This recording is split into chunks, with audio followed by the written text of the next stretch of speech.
Donc ce sont deux choses qui sont totalement différentes et qui ont par conséquent des implications sur la question de la mort. Alors, ce qu'on va regarder maintenant, c'est la question de la mort en conséquence de ça. Ça va?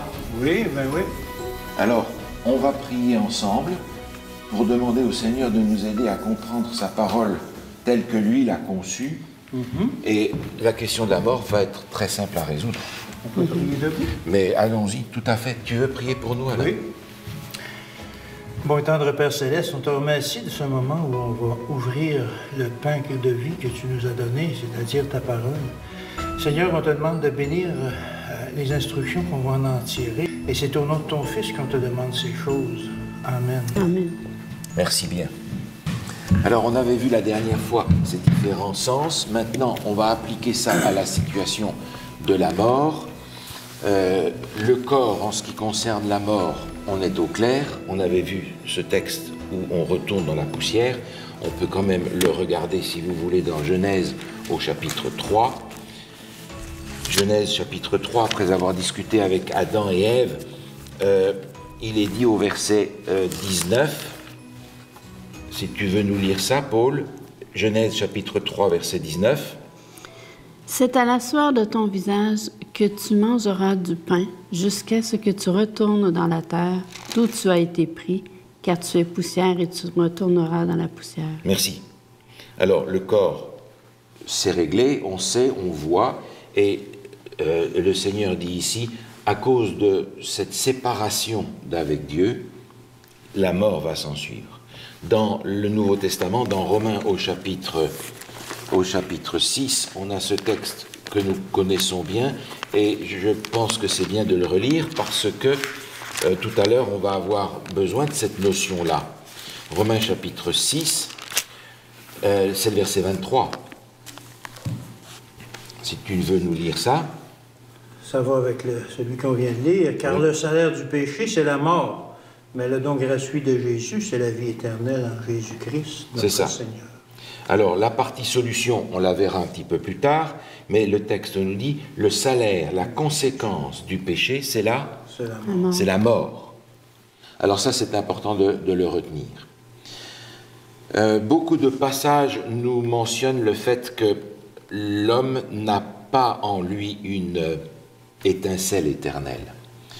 Regardez par exemple dans l'épître de Jacques. L'épître de Jacques au chapitre 4, les versets 13 et 14. Jacques chapitre 4, versets 13 et 14. Tu veux bien nous lire ça, Alain? Versets 13 et 14. À vous maintenant qui dites, aujourd'hui ou demain, nous irons dans telle ville, nous y passerons une année, nous trafiquerons et nous gagnerons. Vous qui ne savez pas ce qui vous arrivera demain, car qu'est-ce que votre vie? Vous êtes une vapeur qui paraît pour un temps et qui ensuite disparaît. Disparaît. Une vapeur, pas grand-chose. Et effectivement, on a l'impression quand on est jeune qu'on a la vie devant soi, mais quand la vie est derrière soi, on a l'impression qu'elle a duré 3 fois rien. C'est vrai. Il n'y a pas en l'être humain une étincelle divine qu'il va falloir ranimer pour qu'il puisse se sublimer. Il est mortel. N'est-ce pas? Alors, Jésus va utiliser un langage qui est particulier par rapport à la mort. Dans l'évangile de Jean, au chapitre 11, on a cette histoire qui est extrêmement intéressante et qui est très traumatisante, je pense, pour ceux qui l'ont vécu, de voir la résurrection de Lazare. Moi, j'ai jamais vu un mort ressuscité, mais je pense que ceux qui ont vu ça s'en sont souvenus toute leur vie. Écoutez, imaginez un peu. Surtout qu'à cette époque-là, c'était, j'allais presque dire, un spectacle encore plus impressionnant parce qu'ils étaient emballés avec des bandes, ils les avaient préparés, ils étaient dans une tombe fermée par une grosse pierre. Mais ici, Jésus va employer un vocabulaire qui est extrêmement symptomatique de la manière dont la mort est conçue. On va lire le verset 11 à 14, si tu veux bien nous lire ça, Paul.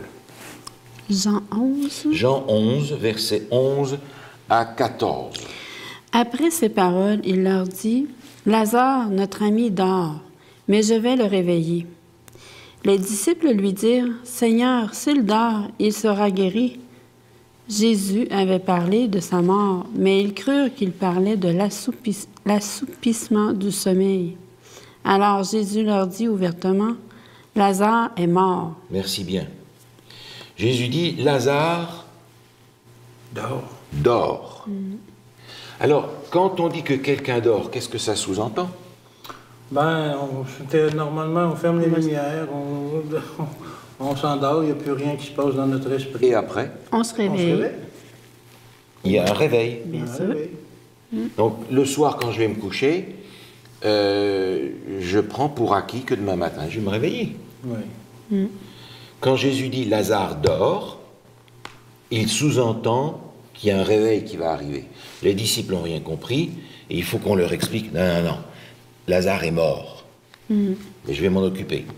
C'est ça, il dit, et je vais le réveiller comme si c'était lui qui avait le pouvoir de le réveiller. Exactement, exactement.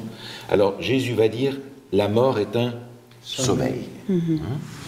On va retrouver ça d'ailleurs dans d'autres endroits, dans 1 Thessaloniciens chapitre 4. Là, c'est l'apôtre Paul qui parle, c'est le texte auquel on a fait allusion la dernière fois, mais j'aimerais qu'on lise, si vous voulez bien, 1 Thessaloniciens chapitre 4, les versets 13 à 15. Si tu veux nous lire ça, s'il te plaît. Nous ne voulons pas, frères, que vous soyez dans l'ignorance au sujet de ceux qui dorment, afin que vous ne vous affligiez pas comme les autres qui n'ont point d'espérance. Car si nous croyons que Jésus est mort et qu'il est ressuscité, croyons aussi que Dieu ramènera par Jésus et avec lui ceux qui sont morts. Voici en effet ce que nous vous déclarons, d'après la parole du Seigneur. Nous, les vivants, restés pour l'avènement du Seigneur, nous ne devancerons pas ceux qui sont morts, car le Seigneur lui-même a un signal donné, à la voix d'un archange, au son de la trompette de Dieu, descendra du ciel, et les morts en Christ ressusciteront premièrement. Merci bien. Alors, on a dans ce passage qui est lié au retour de Jésus, 3 fois la même expression, qui n'est pas nécessairement traduite de la même manière dans nos Bibles, mais au verset 13, il est dit « Ceux qui dorment ». Ceux qui dorment. C'est la même chose à la fin du verset 14, Dieu ramènera par Jésus et avec lui ceux qui dorment. Et la même chose à la fin du verset 15, nous ne devancerons pas ceux qui dorment. Donc en rapport avec la venue de Jésus, 3 fois il est dit, ceux qui sont morts, ils dorment. Même expression que celle que Jésus a utilisée pour faire comprendre qu'il va y avoir une résurrection, et le verset 16 nous en parle. Un autre passage, si vous voulez bien, cette fois-ci dans l'Ancien Testament, dans le livre de Job. Je vous rappelle en passant que le livre de Job est le plus ancien livre de la Bible, ce qui nous indique que cette question de sommeil de la mort n'est pas une invention tardive. Avant même que Moïse écrive le Pentateuque, les 5 premiers livres, cette compréhension de la mort, sommeil, était déjà bien enracinée dans l'esprit des croyants. Job chapitre 14, versets 10 à 12. Tu veux nous lire ça, s'il te plaît? Oui. Mais l'homme meurt et il perd sa force. L'homme expire, et où est-il?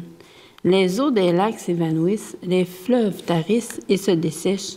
Ainsi l'homme se couche et ne se relève plus. Il ne se réveillera pas tant que les cieux subsisteront. Il ne sortira pas de son sommeil. Merci. Il ne sortira pas de son sommeil. Jusqu'à quand? Tant que les cieux subsisteront. C'est-à-dire? Au retour de Jésus. Mais c'est exactement ce qu'on vient de lire dans Thessaloniciens. C'est exactement la même chose.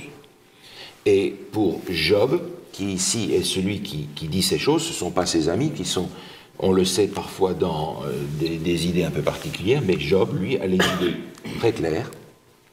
Dans d'autres chapitres, il le dit aussi, ceux qui dorment vont dormir de ce sommeil de la mort jusqu'à ce que Jésus revienne, c'est-à-dire tant que les cieux subsisteront. On a aussi au chapitre 7 de Job une indication à ce sujet-là. Job chapitre 7, versets 9 et 10. Comme la nuée se dissipe et s'en va, celui qui descend au séjour des morts ne remontera pas. Il ne reviendra plus dans sa maison et le lieu qu'il habitait ne le connaîtra plus. Alors l'histoire des maisons hantées, comment ça marche? Okay. Comment ça marche? C'est pas le propriétaire qui est Mais là. non, même si c'est quelqu'un qui s'est pendu dans la maison ou que sais-je, la Bible nous dit clairement, il ne remontera pas du séjour des morts, Il ne reviendra pas dans sa maison. il ne reviendra pas dans sa maison, le lieu qu'il habitait ne le connaîtra plus. Il y a donc autre chose derrière ces manifestations qui ne sont pas les âmes de ceux qui sont morts. Parce que le jour où la mort intervient, l'âme n'existe plus. Vous vous souvenez, on avait dit, l'être humain a un corps, il a le souffle, mais il est une âme. Et les morts ne font pas de somnambulisme. Pas que je sache. Pas que je sache. Alors, le corps retourne dans la terre, on le sait, mais alors la question se pose maintenant. On a parlé du corps, on sait ce qui arrive. Il est question de l'âme qui n'existe plus, mais l'esprit alors, le souffle en question. Et beaucoup de gens vont dire « Ah oui, mais c'est ça que j'appelle l'âme. » Oui, oui. Mais qu'est-ce que disent les Écritures au sujet de l'esprit? C'est ce qu'il faut qu'on regarde.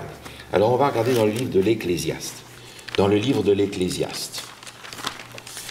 Psaume, Proverbe, Ecclésiaste, au chapitre 12. Au chapitre 12 de l'Ecclésiaste, on a un texte très poétique qui est assez curieux comme il est composé.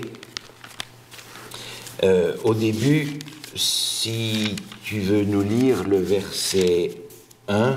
Jeune homme, réjouis-toi dans ta jeunesse. Livre ton cœur à la joie pendant les jours de ta jeunesse. Marche dans les voies de ton cœur et selon les regards de tes yeux. Mais sache que pour tout cela, Dieu t'appellera en jugement. Voilà. Alors on commence avec la jeunesse. Et au fur et à mesure qu'on avance dans le texte, Salomon ici qui écrit va décrire le processus de vieillissement. Par exemple, il va dire au verset 3, je n'y prends point plaisir avant que s'obscurcissent le soleil, la lune, les étoiles, les nuages. Quand on vieillit, on perd la vue. N'est-ce pas? Un peu plus loin, au verset 5, il dit par exemple, les gardiens de la maison tremblent. Quand on devient vieux, on commence à trembler. Oui. Un peu plus loin, dans le même verset, il dit celles qui moulent s'arrêtent parce qu'elles sont diminuées. Les dents, on a des problèmes. Ah, oui, oui. On a des problèmes avec nos dents quand on vieillit, pas vrai? Oui. Encore une fois, au verset 6, il est dit les deux battants de la porte se ferment sur la rue quand ça baisse le bruit de la meule. Les battantes, là, C'est ça. les oreilles, maintenant, on entend moins. On entend moins.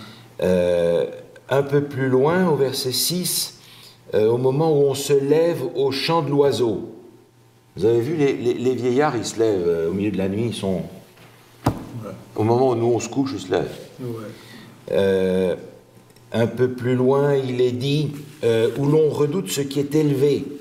Alors c'est vrai qu'en vieillissant, on a moins d'équilibre. On évite les escaliers. On évite ça, les échelles surtout.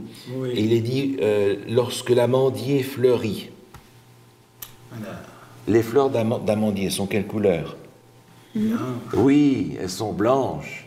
Alors voilà quoi, ça, hein, les cheveux blancs, etc. Alors, lorsque ce processus de vieillissement se met en place et arrive à son terme, qu'est-ce qui se passe? Finalement, et c'est décrit au verset 8. Si tu veux nous lire le verset 8 et 9. Avant que le cordon d'argent se détache, que le vase d'or se brise, que le seau se rompe sur la source et que la roue se casse sur la citerne, avant que la poussière retourne à la terre, comme il y était, et que l'Esprit retourne à Dieu qui l'a donné. Ah voilà, on a la clé ici. Une décréation. Le corps retourne à la poussière d'où il a été tiré. Oui. Le souffle retourne à Dieu, l'esprit. L'esprit retourne à Dieu qui l'a donné. Alors, comment ça se passe? Je n'en sais rien. Ce que je comprends, c'est que ce souffle de vie qu'on avait vu dans la définition de la Genèse, c'est seul Dieu qui peut le donner. Il est seul propriétaire de la vie. Le diable, l'ennemi, la seule chose qu'il peut faire, c'est détruire. Dieu est propriétaire de la vie. Autrement dit, Dieu reprend cette vie qu'il a donnée. Cette vie dont il est le propriétaire. Alors, beaucoup de gens vont dire, ah ben oui, mais c'est ça l'âme qui remonte à Dieu. Mais alors, il faut qu'on regarde comment elle remonte à Dieu. Okay. Mais au début, lorsqu'on parlait de l'esprit, de l'âme, de l'esprit, le souffle de Dieu, on ne parlait pas d'une entité. Fait que là, c'est difficile de parler d'une entité encore maintenant. Oui. Alors, vous pouvez garder un doigt dans Ecclésiaste. On va aller lire un texte dans l'évangile de Luc au chapitre 23. Luc 23, où on a dans le Nouveau Testament la même notion par rapport à une résurrection que Jésus va opérer. Luc 23, verset 46. Jésus s'écria d'une voix forte, « Père, je remets mon esprit entre tes mains. » Et en disant cette parole, il expira. Ah, je remets mon esprit entre tes mains. Je me suis trompé, c'est pas par rapport à une guérison, c'est par rapport à la mort de Jésus. Mais vous savez, quand on a par exemple une vieille voiture qui ne marche plus, il n'y a rien qui marche, on va dire, elle a rendu l'âme. Ah, elle a rendu l'âme. Mais ça, c'est la traduction de la compréhension populaire. En fait, quand on meurt, on rend l'esprit. Qui est le souffle de Dieu.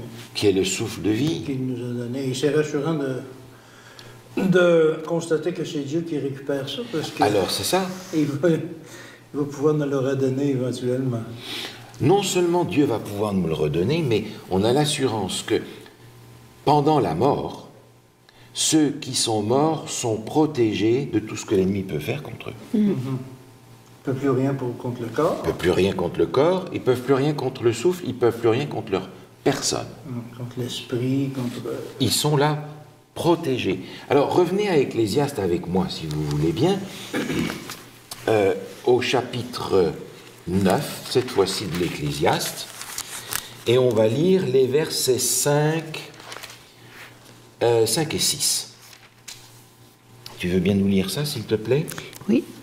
Alors, les vivants, en effet, savent qu'ils mourront, mais les morts ne savent rien, et il n'y a pour eux plus de salaire, puisque leur mémoire est oubliée. Et leur amour et leur haine et leur vie ont déjà péri, et ils n'auront plus jamais aucune part à tout ce qui se fait sous le soleil. Merci. Il y a un mot ici que j'ai entouré, que j'ai souligné. C'est lequel, d'après vous? Il n'a plus aucune vie. Il n'y a pas de... Plus jamais. Plus jamais. Il n'y a pas de réincarnation. La réincarnation n'est pas connue dans les Écritures. Non. Les vivants savent qu'ils vont mourir, mais les morts ils savent plus rien. Ne savent rien. Normal, ils dorment. Et ils n'ont plus aucune part à ce qui se fait sous le soleil, plus jamais. Jamais. On élimine les esprits qui se promènent sur la terre. Et qu'est-ce qu'on élimine encore à cause de cet enseignement biblique? Le spiritisme. Toutes les apparitions des morts. Oui, c'est ça. Toutes les apparitions des morts. Puis les interventions de nos parents décédés ou quoi que ce soit. Est-ce qu'on entend souvent ma mère ou mon père veille sur moi? Ou, alors, ça va loin, là. On ne prie plus les morts. On ne peut donc pas prier les morts parce qu'il n'y a pas de mort. C'est fini. Ils ne savent rien. Ils n'entendent rien. Ils sont sourds. C'est ça. Ils dorment. Tant qu'ils ne seront pas réveillés, on ne peut pas... On ne peut donc pas prier les morts parce qu'ils ne sont plus là. Si on entend notre grand-père qui vient nous dire quelque chose, ça ne sera pas notre grand-père. Parce qu'il dort. On comprend par conséquent que cet esprit qui retourne à Dieu, il retourne définitivement inconscient jusqu'au moment de la résurrection. Ce qu'on a lu par rapport au retour de Jésus. Oui, il nous sera remis à ce moment-là. Où, à ce moment-là, on a une recréation. On peut continuer à lire sur le même chapitre, verset 10, quelques versets plus bas. Si tu veux bien, Alain, nous lire le verset 10, qui est la conclusion de ce passage ici écrit par Salomon. Tout ce que ta main trouve à faire avec ta force, fais-le. Car il n'y a ni œuvre, ni pensée, ni science, ni sagesse dans le séjour des morts où tu vas. Il n'y a rien. Autrement dit, ne compte pas sur une deuxième chance quelque part. Ta deuxième chance, elle est là. C'est maintenant. C'est maintenant dans cette vie que je peux faire quelque chose, que j'ai des choix à faire, parce qu'après, c'est fini jusqu'au retour de Jésus. Je ne vais pas avoir une deuxième chance pour me reprendre si je me suis manqué quelque part. Ma deuxième chance, elle est maintenant. Et on verra que le Seigneur Jésus nous donne aujourd'hui la possibilité de reconstruire notre vie avec lui différemment. Pas besoin d'attendre quelque chose de cataclysmique pour qu'on ait une deuxième chance quelque part. Pas de deuxième chance. Maintenant, ce qui me paraît important aussi, c'est de voir que les morts, ceux qu'on connaît, nos ancêtres, ne nous parlent pas, ils dorment. On ne peut pas prier les morts. Ils sont sourds. Ils sont sourds, mais qu'est-ce qu'il en est de ceux qui apparaissent? Bonne question. Parce que c'est un fait, c'est évident, c'est rapporté par beaucoup de gens qui ont vécu des apparitions, des choses comme ça. Absolument. Il y a deux possibilités, à mon avis. C'est lesquelles? Ben, à mon avis, c'est l'imagination. Oui. Et en deuxième lieu, ben, c'est l'intervention de l'ennemi. Alors l'imagination, effectivement, peut jouer, mais quand il y a beaucoup de gens qui voient la même chose, Ah ben là, c'est ça. là, on a quelque chose de plus ennuyeux. Mais je pense, par exemple, aux apparitions de Marie. Marie est une femme extrêmement respectable, mais elle n'est pas vénérable ou adorable, parce qu'elle est un être humain comme tous les autres. C'est ce qu'on apprend. Malgré ses qualités, malgré sa bonne vie. Absolument. Malgré ce qu'elle a contribué dans l'éducation de Jésus. C'est une personne extraordinaire. Oui. Mais pour que Jésus puisse avoir la nature humaine et la nature divine, il fallait que sa mère soit entièrement humaine. Donc, elle est sujette à la même chose que tous les autres êtres humains. À la mort. Mais si tout d'un coup Marie apparaît, qu'est-ce qui se passe? Une bonne question. Il y a un subterfuge à quelque part. Il y a quelque chose qui ne marche pas quelque part. Ouais. Donc on va aller voir un passage qui nous indique que l'ennemi est en train de jouer avec ça. Souvenez-vous, dans le jardin d'Éden, quel mensonge est-ce qu'il a dit à Ève? Mais non, vous ne mourrez point. Vous ne mourrez point.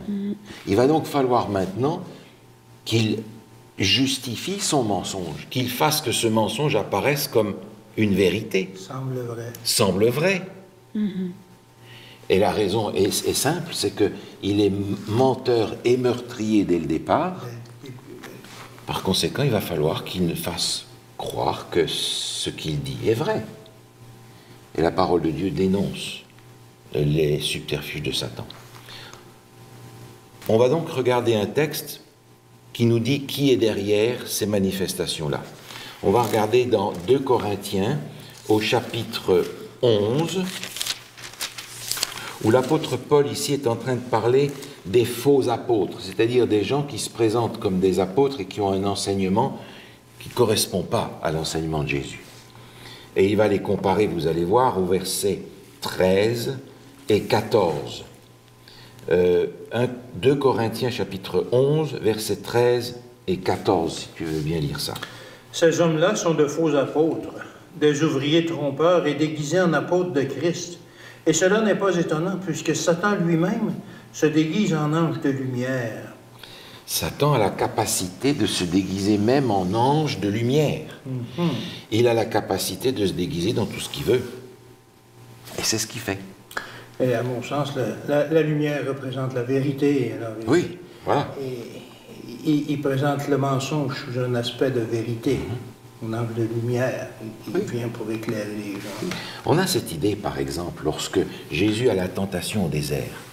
Quand on représente cette scène-là, on représente le diable avec ses cornes, sa queue, etc. Ouais. Mais vous pensez qu'il se présentait à Jésus comme le diable? Non, Il s'est présenté à Jésus comme un ange de lumière, pour tromper Jésus. et son identité est apparue dans le premier mot qu'il a dit, « Si tu es le Fils de Dieu ». Est-ce que vous pouvez imaginer qu'un ange de Dieu va venir et dire « Jésus, je ne suis pas très sûr que tu es un ange de lumière, mais si tu en es un, fais ça ». Un seul mot de l'ennemi, et on sait qui il est. Il est venu se déguiser pour qu'il ait plus de chances de faire tomber Jésus dans son mensonge. Il se déguise en ange de lumière, il peut se déguiser en ce qu'il veut. En personnage, en mon grand-père.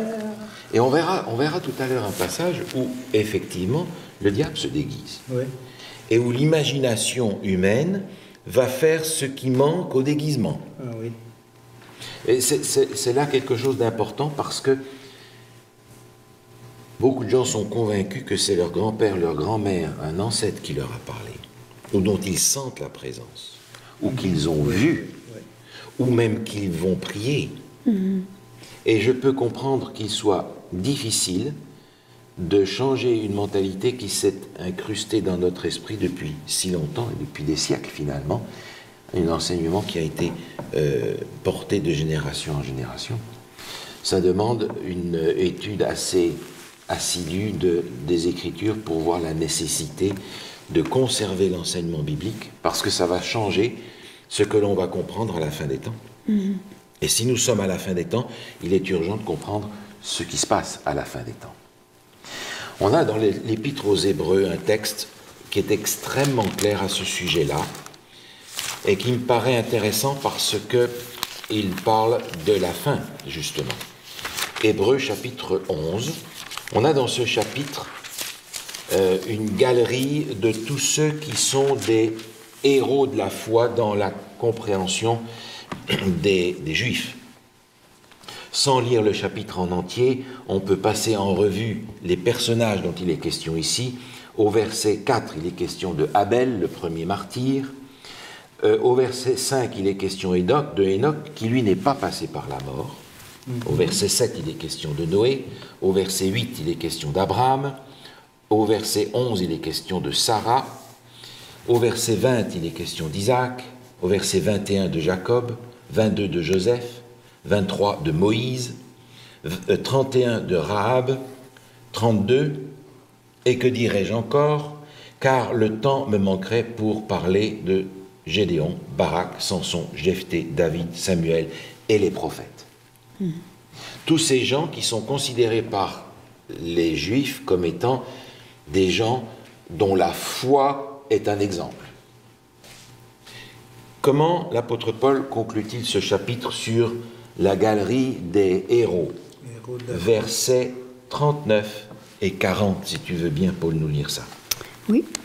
Alors, tous ceux-là, à la fois desquels il a été rendu témoignage, n'ont pas obtenu ce qui leur était promis, Dieu ayant en vue quelque chose de meilleur pour nous, afin qu'ils ne parvinssent pas sans nous à la perfection.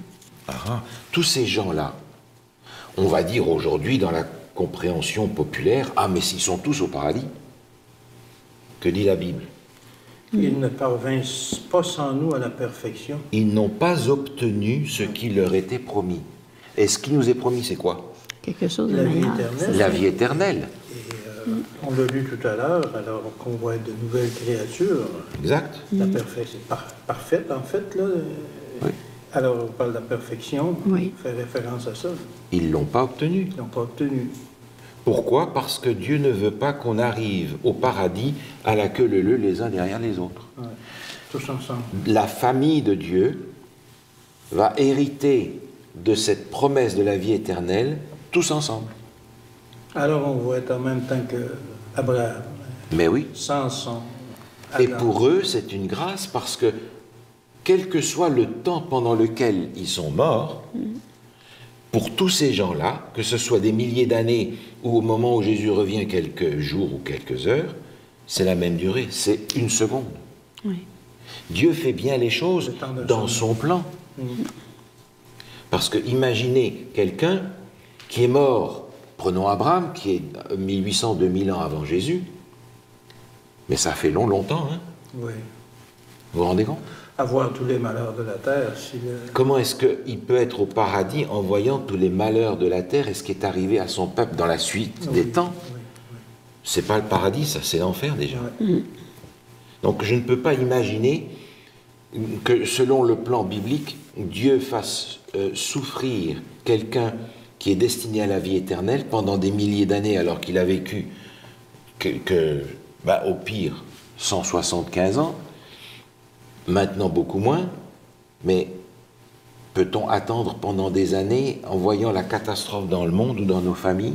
En voyant nos proches qui vivent toutes sortes de choses. En voyant nos proches puis, qui vivent des souvent, catastrophes énormes, en disant « il est au paradis bienheureux auprès de Dieu ». Non. Ils n'ont pas obtenu ce qui leur était promis parce que Dieu veut qu'on arrive ensemble à la perfection. Dieu a un plan extraordinaire pour les croyants. Il y a par conséquent une résurrection qui va avoir lieu et Jésus en parle. On va donc savoir quand ça se passe. Évangile de Jean, chapitre 6. Évangile de Jean, chapitre 6.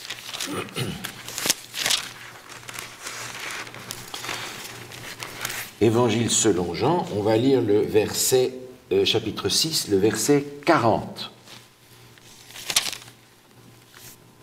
Tu veux bien nous lire ça, Alain, s'il te plaît?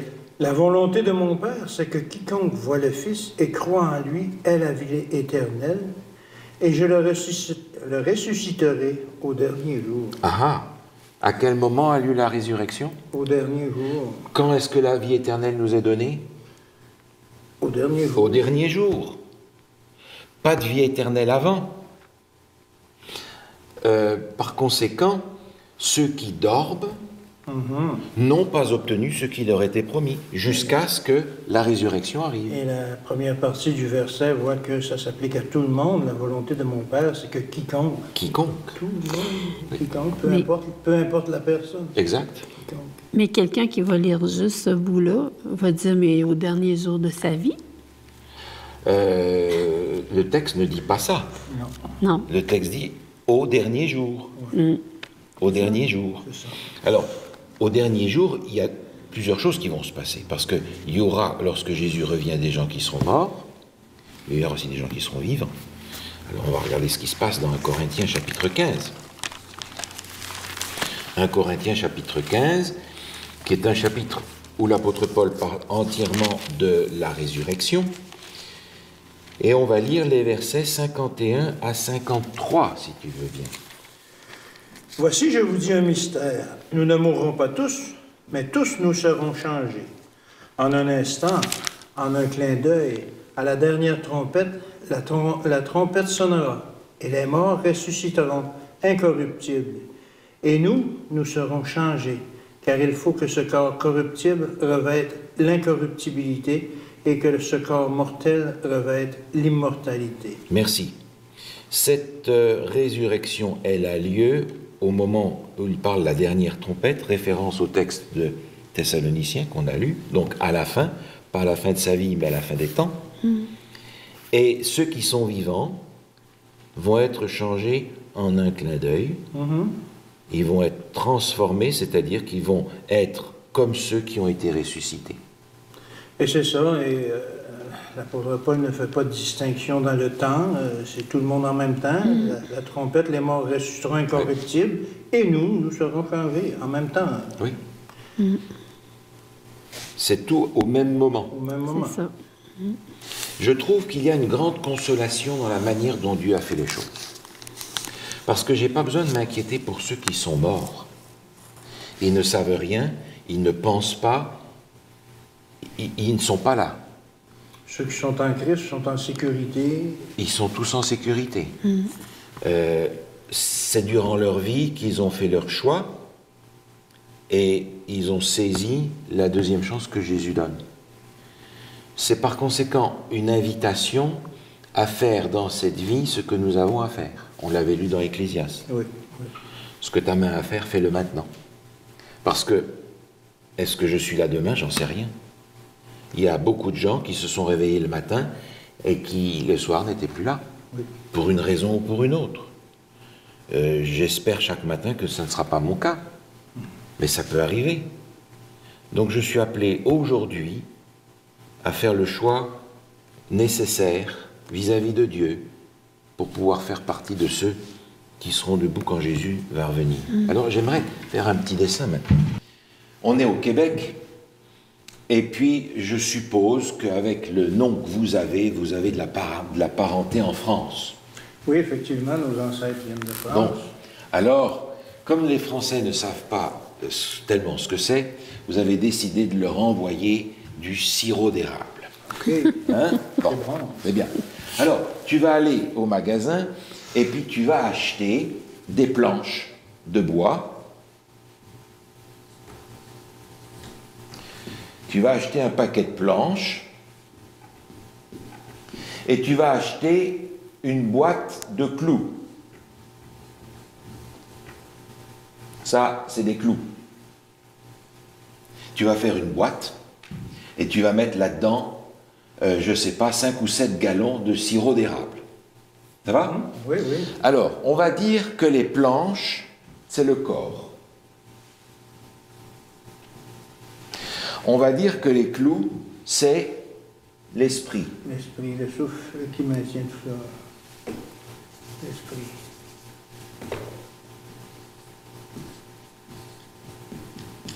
Et avec ça, tu vas faire Une boîte. une boîte.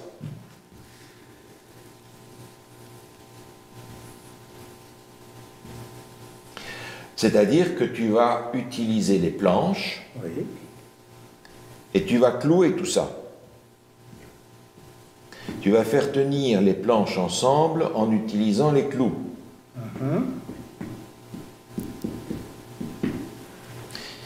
Et là-dedans, il y a du sirop d'érable.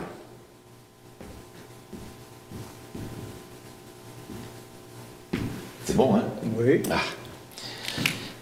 Si les planches représentent le corps et que les clous représentent l'esprit, comment va-t-on appeler la boîte?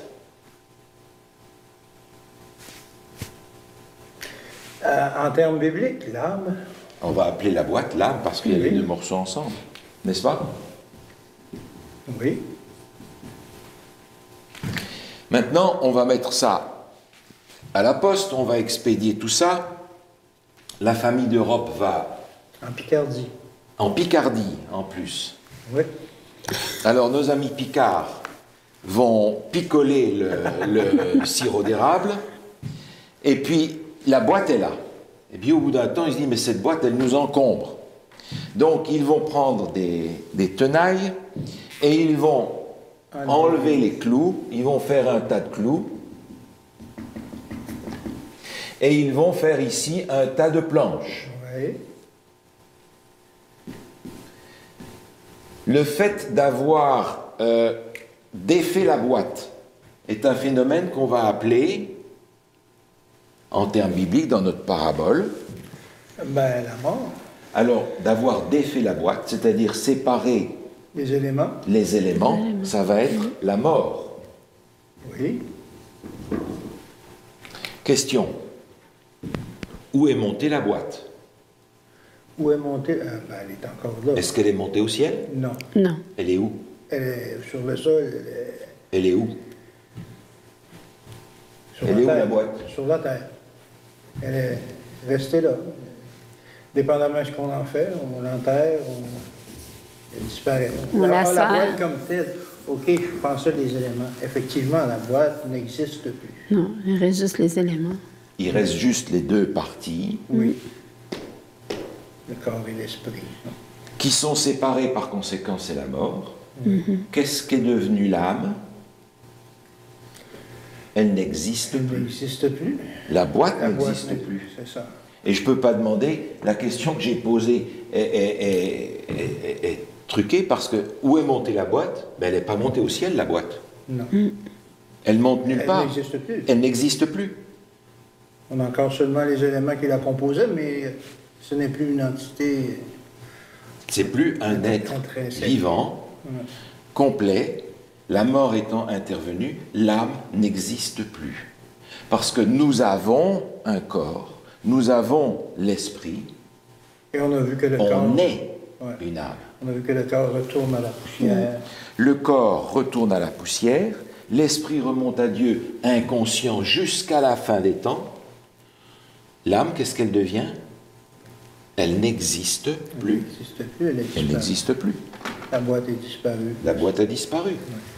Et c'est ce qui arrive dans la situation de la mort, parce qu'on apprend que Dieu va garder ce souffle de vie dans lequel il y a, comme on l'avait défini au départ, tout ce que nous sommes, tous les éléments métaphysiques, au-delà du physique, notre caractère, nos pensées, notre tempérament, ce que l'on en a fait, ce que l'on a fait de cette vie que Dieu nous a donnée. Dieu va préserver ça. Il a un ordinateur extraordinaire Absolument. dans lequel il va préserver notre identité, notre vie, jusqu'au jour de la résurrection. Oui, il va nous le redonner. Et là, Dieu va faire une recréation. Ouais. On a dans l'Apocalypse ce passage où il nous est dit Dieu va faire de nouveaux cieux et une nouvelle terre. Est-ce qu'il va mettre dans le nouveau ciel et la nouvelle terre des gens simplement rafistolés? Il va mettre des gens qui ont retrouvé ce qu'il voulait leur donner au départ, c'est-à-dire un corps, un esprit, un être entier, sans péché, sans mal et sans les conséquences du mal. Je crois qu'on a de quoi remercier le Seigneur pour la manière dont il a organisé les choses malgré la catastrophe que le péché a fait. Nous allons remercier le Seigneur pour ça, et la prochaine fois on va regarder quelques textes qui sont utilisés pour dire aussi le contraire de ce que l'on a trouvé dans les Écritures, et il est important de le regarder pour qu'on soit sûr que ces textes ne puissent pas être utilisés selon une tradition ancienne qui est une philosophie païenne. Ok. On prie ensemble. Oui. Seigneur, nous te remercions encore de ce que, malgré le péché, malgré les conséquences du péché, malgré la mort, tu as mis en place un plan de sauvetage pour que, au-delà de la mort, tu puisses nous offrir à tous ceux qui le veulent, à quiconque croit, la vie éternelle que tu avais donnée à l'humanité pour commencer. Quand on y réfléchit, Seigneur, on a hâte de retrouver cette vie éternelle sans péché. Le monde est rempli de misère, nous voyons la misère en nous-mêmes, et nous voudrions que, selon ta promesse, tu achèves en nous l'œuvre que tu as commencée. Nous te remercions, Seigneur, d'avoir un plan précis, un plan de grâce, un plan d'amour. Et nous voulons aujourd'hui accepter ce plan d'amour que tu as pour nous, en attendant que tu reviennes. Au nom de Jésus. Amen. Amen.